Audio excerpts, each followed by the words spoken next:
Now let's continue with the engine oil system components. The engine oil is contained in the oil tank located on the fan case left-hand side. Oil from the tank passes first through an anti-siphon device before entering into the lubrication unit. This anti-siphon device prevents the tank from being drained by the pressure supply pump during engine shutdown. The lubrication unit installed on the accessory gearbox contains a supply pump for bearing and gear lubrication, and 4 scavenge pumps for oil scavenge purposes. The lubrication unit has 2 filters, the main oil supply filter and the backup filter, which is used if the main filter is clogged. The main supply filter is disposable and the backup filter is self-cleanable. The lubrication unit is also equipped with a clogging switch and an oil temperature sensor for indicating. An electrical master chip detector is installed on the lubrication unit on the main return and scavenge line. In case of oil contamination by metal particles, the master chip detector operates a visual pop-out indicator located just above the oil tank.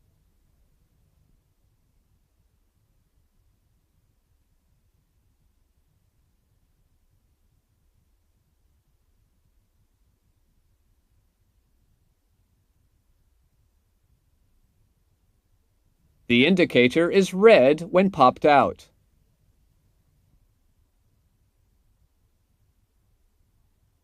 In case of pop-out, 4 optional chip detectors have to be installed instead of the scavenge screen plugs for troubleshooting.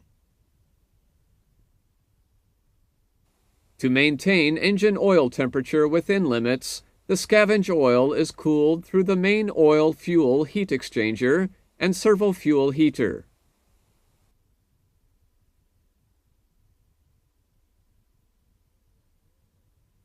For oil pressure monitoring, a low oil pressure switch and an oil pressure transmitter are provided on the engine.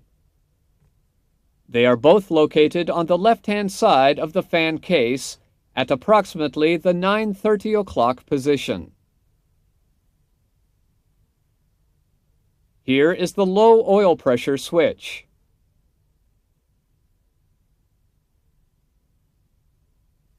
And here the oil pressure transmitter.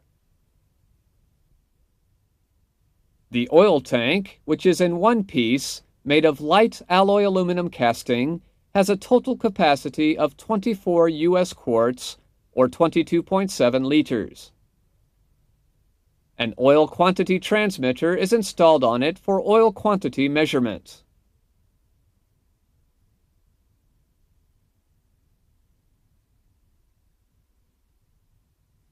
For servicing, 2 ports and a sight gauge are provided.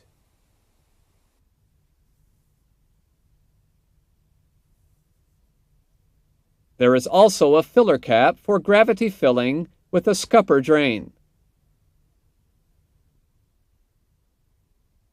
Do not remove the filler cap immediately after engine operation. Let the oil pressure decrease for a minimum of 5 minutes after engine shutdown. If you open the filler cap before the pressure decreases, hot oil may gush out and could cause severe burns. To drain the oil tank, a drain plug is installed at the bottom of the tank. When the drain plug is removed, an internal check valve prevents the oil from pouring out. Now let's see the engine drain system. The system consists of a drain collector, a drain module, and a drain mast. The drain collector has several cylinders to collect the different fluids. The collected fluids from the drain collector are then drained to the drain mast via the drain module. Here, the drain mast is not yet installed. 4 manual push-to-drain valves are provided to check from which accessory or element the leakage is coming. Before finishing the first part of this video field trip, let us complete the presentation of the components interfacing with the aircraft system. First, concerning fire detection, remember that fire-sensing elements are also installed on the accessory gearbox. Concerning the hydraulic pump installed on the accessory gearbox front face, there is a case drain filter located on the left fan case.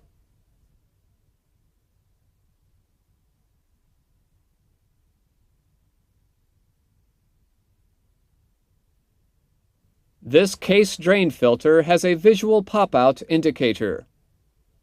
Above the case drain filter location, we find the hydraulic low-pressure switch.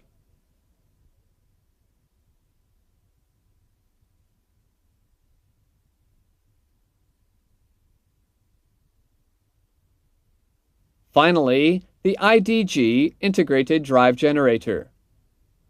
Let's see some details. The servicing ports, overflow and pressure filling. The reset ring for manual IDG reconnection purposes. The drain plug for drainage. And for servicing, the location of the oil level sight gauge. This completes the first part of this video field trip.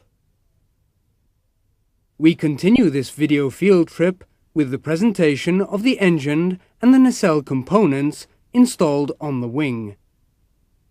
The engine periphery is enclosed by cowls, which form the nacelle. The cowling assembly consists of an inlet cowl, fan cowl doors, and thrust reverser C-duct cowl doors. Concerning the engine drains at the bottom of the nacelle, we can see here the frangible drain mast, which protrudes through the fan cowl doors into the airstream. On the nacelle left-hand side are located various access panels for servicing and maintenance. On the left fan cowl door is a quick access panel for engine oil tank servicing. On the left thrust reverser C-duct cowl door, there are, on each pivoting door, an access panel for the thrust reverser system actuator, and a lockout fairing plate for flight lockout deactivation.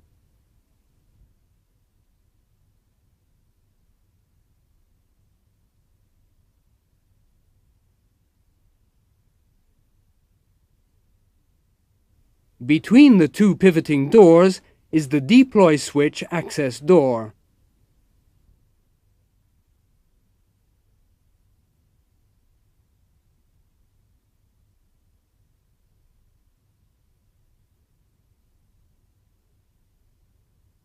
And then, on the lower pivoting door, the same elements as shown on the upper pivoting door.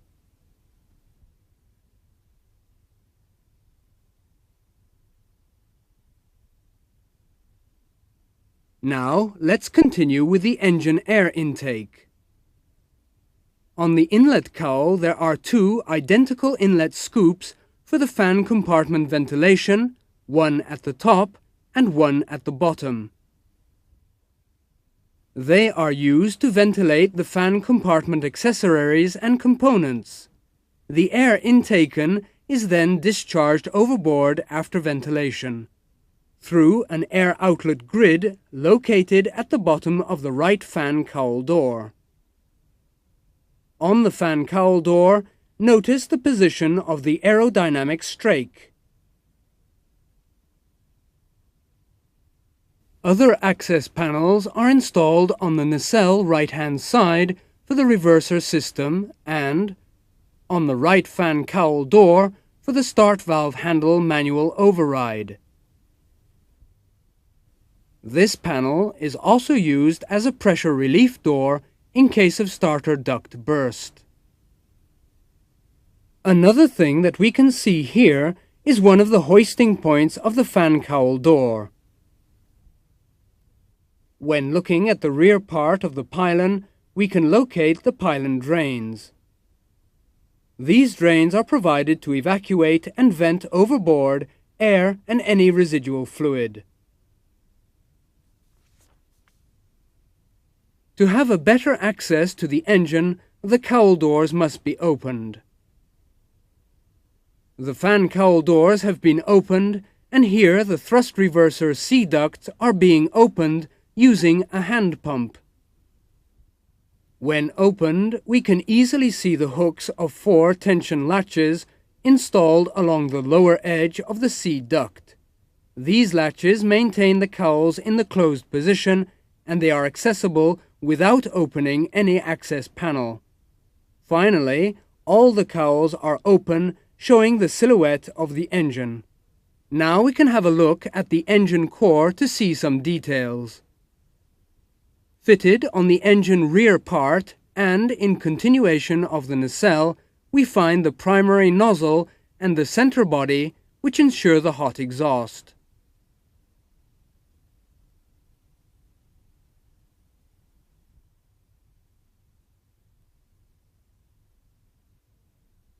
Below the C duct cowling assembly, we can see a cowl opening actuator. Each half is fitted with an hydraulic opening actuator installed between the pylon and the C duct. Each actuator is supplied through a hydraulic line routed along the C duct inner barrel and up to a quick disconnect located on the forward frame of the half, where the hand pump hose is connected.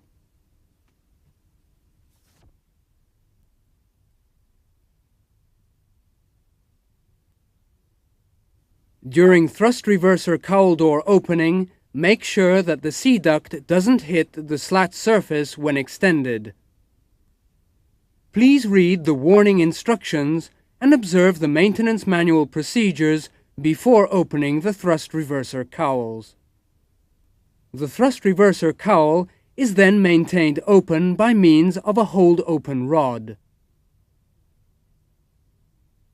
The hold-open rod has 2 brackets on the engine flange, one for the normally open position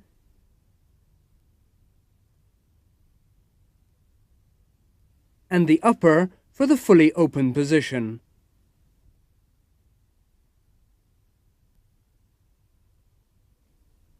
The hold-open rod is secured by safety pins.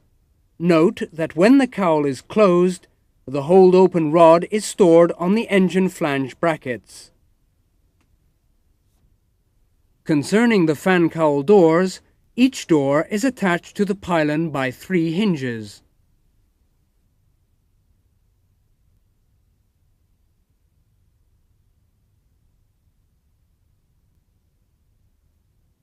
The fan cowl door is maintained and secured open by 2 hold-open rods.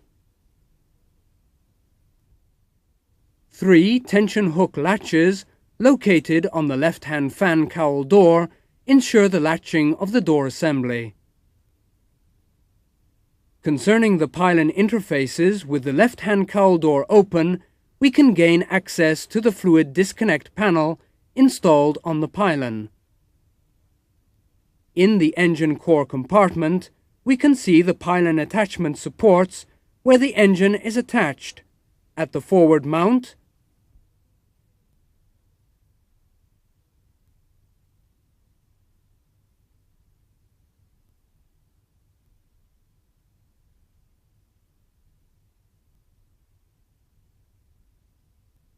and at the aft mount.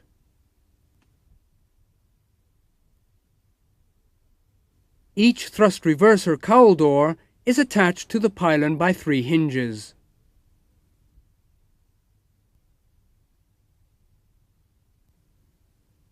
Near the pyramid support of the forward mount is the nacelle temperature sensor.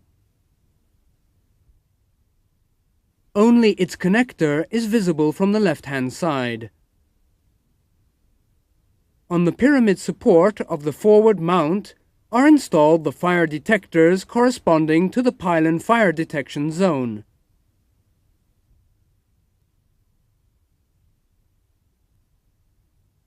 Let's leave the left-hand side for the moment. The time to go to the right-hand side. On the engine right-hand side with the fan cowl door open, we can locate the IDG and fan electrical connector panel installed on the pylon. This completes the tour of the pylon interfaces. Now, let's have a look at the inlet cowl for some details. On the right-hand side are the connection plugs for the phone jack and the ground.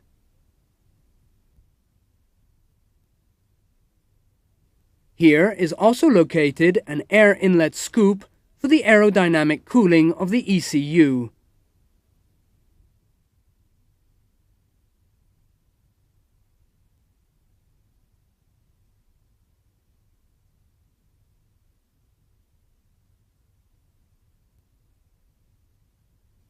Notice that the ECU cooling air outlet is directly discharged into the fan ventilation compartment. On the right-hand side of the inlet cowl, there are a pressure relief door and an anti-ice discharge vent for nacelle anti-ice purposes. Air bled from the fifth stage of the HP compressor ensures the nose lip assembly heating before being discharged overboard. The airflow pressure is controlled by an anti-ice valve, which is of the electrically operated butterfly type. The anti-ice valve is equipped with a visual position indicator and a manual override. Now, let's continue with the presentation of the thrust reverser system.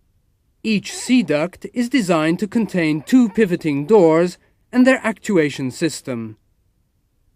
On the forward frame of the right-hand C-duct, we can locate some of these elements, which are the hydraulic control unit,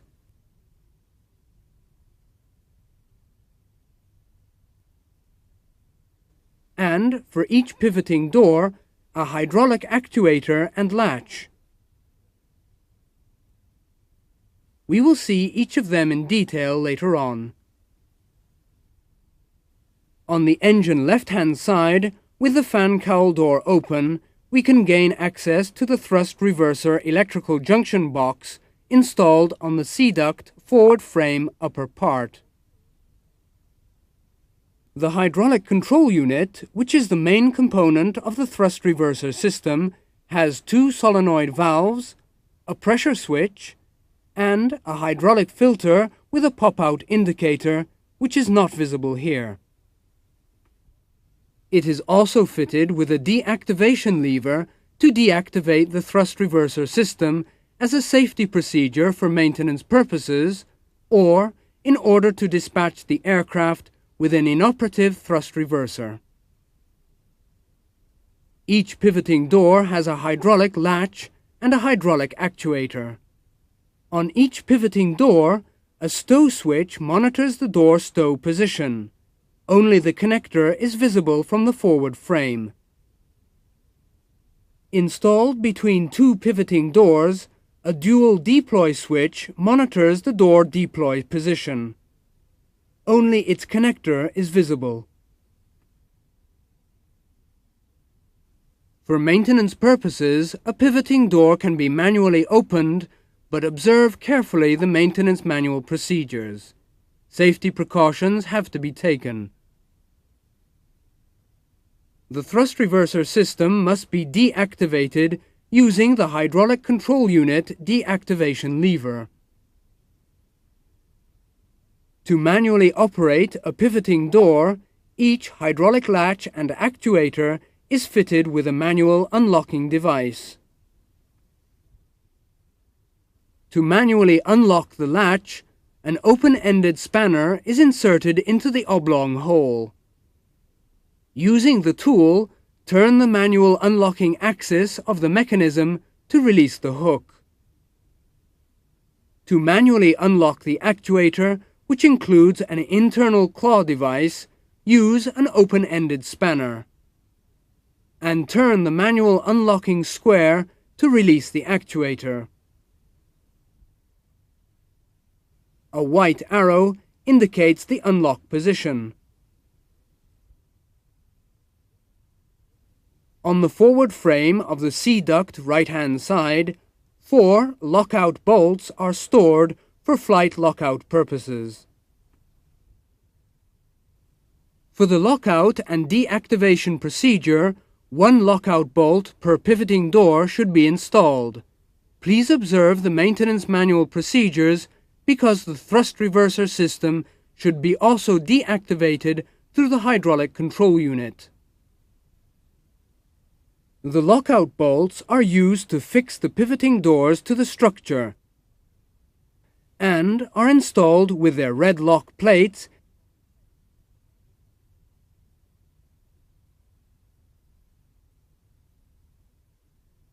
instead of the lockout fairings, which are then replaced on the storage bracket.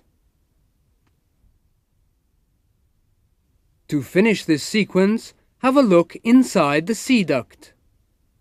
When looking forward, we can see, near an actuator, a hydraulic latch hook housing.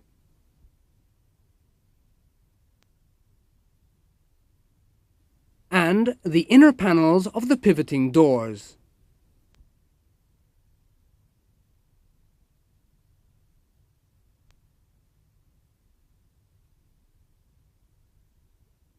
This completes this video field trip.